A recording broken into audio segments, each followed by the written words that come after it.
Greetings to everyone. I am Dr. Adisiya Mary, Senior Technical Officer under the Unit of Microbiology and Immunology at Vector Control Research Center, Puducherry.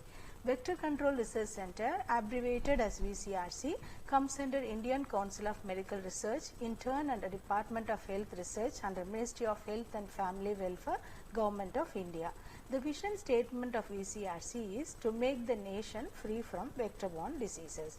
VCRC is a collaborating center for WHO for research and training in lymphatic filariasis and integrated methods of vector control.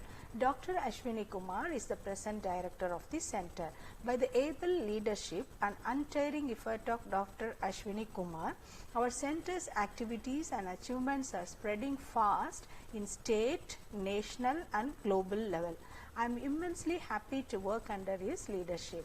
I am also happy to be a member of Society for Vector Ecology, Indian region from the year 2020, and I show great interest in knowing the various activities of the society, and I assure my full support to the society. As we all know, vector-borne disease pose a lot of threat to our nation and thereby the globe.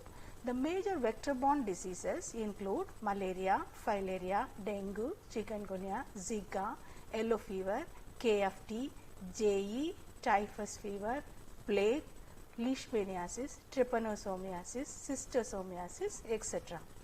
In the year 2000, the World Health Organization has launched the global program to eliminate lymphatic filariasis, and currently in India it has reached the stage of transmission assessment survey to certify its elimination. Similarly, the global effort to eliminate malaria by 2030 is underway. But few of the vector-borne diseases disappeared in the past are reappearing now, which further adds a threat to the nation. One such disease is typhus fever caused by mite, tick, flea and louse, etc. In today's lecture, I would like to give you an overview of a particular vector-borne disease, Crimean Congo hemorrhagic fever, abbreviated as CCHF. If you look at the name, how it was derived, Crimea is a peninsula located in the northern coast of the Black Sea in Eastern Europe. Congo is a country located in Central Africa, which is the largest country in Africa and 11th largest country in the world. A kind of illness was originally reported among the farm workers in Crimea in 1944, and so the name Crimean hemorrhagic fever was given. Later, the same kind of illness was identified in Congo in 1956. Much later in 1969, the similarity of the illness in two places was recognized, and so by the linkage of the names of the two places, the name resulted as Crimean Congo hemorrhagic fever. Coming to the distribution of the disease, CCHF is endemic in Africa, Europe and Asia. CCHF is found in Eastern Europe, particularly in the former Soviet Union, throughout the Mediterranean, in the northwest China, Central Asia, Southern Europe, Africa, the Middle East and the Indian subcontinent. CCHF is a severe zoonotic disease which affects people, those who come in contact with livestock or ticks. The vector for the disease is the ixoid ticks, especially those of the genus Hyeloma, which is both a reservoir and a vector for the virus. Numerous wild and domestic animals such as cattle, goats, sheep and hares serve as an amplifying host for the virus. The pathogen is a tick-borne virus, neirovirus, under the family Bunia viridae.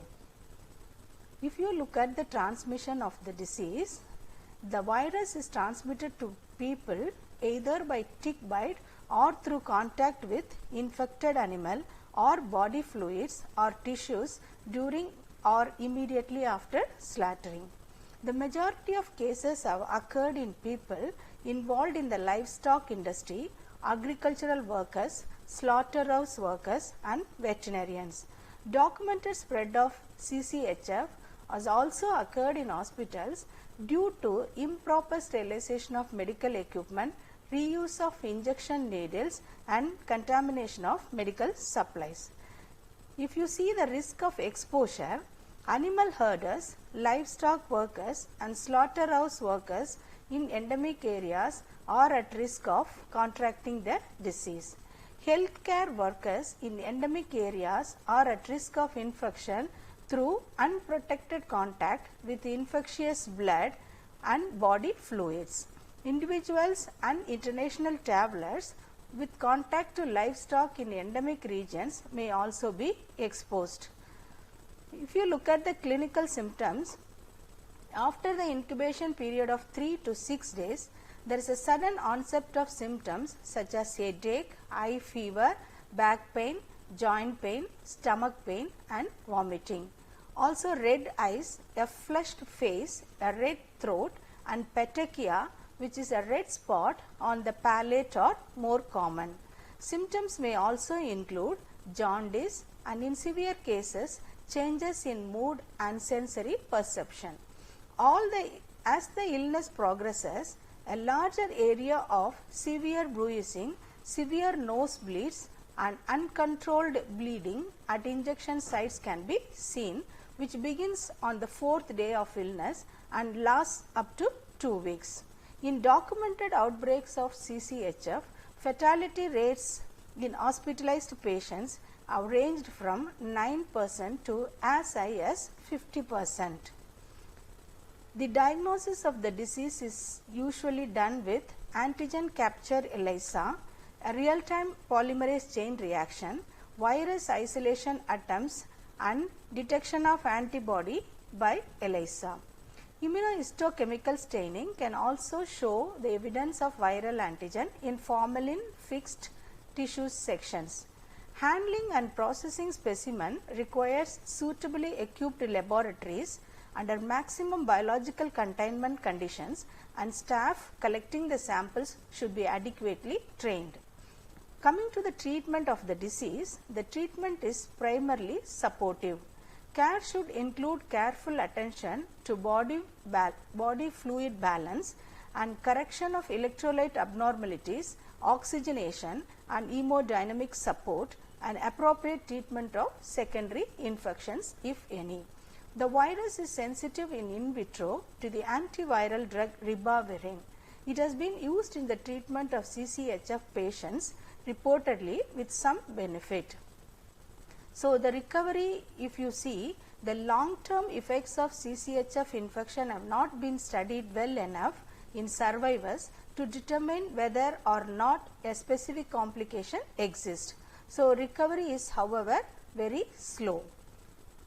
Coming to the prevention of the disease, agricultural workers and others working with animals should use insect repellent on exposed skin and clothing.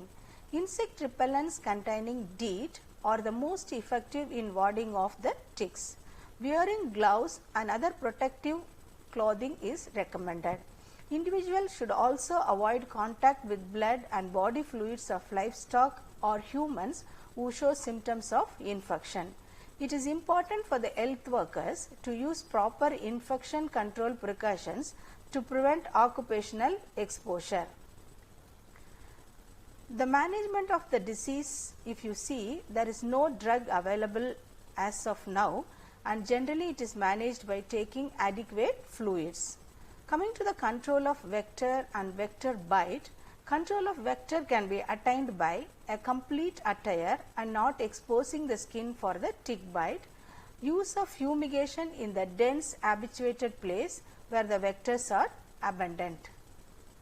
Most of the informations which I have given you, I have taken from resources from Khan et al., Peters et al., and majorly from the CDCP Atlanta fact sheet. Thank you all.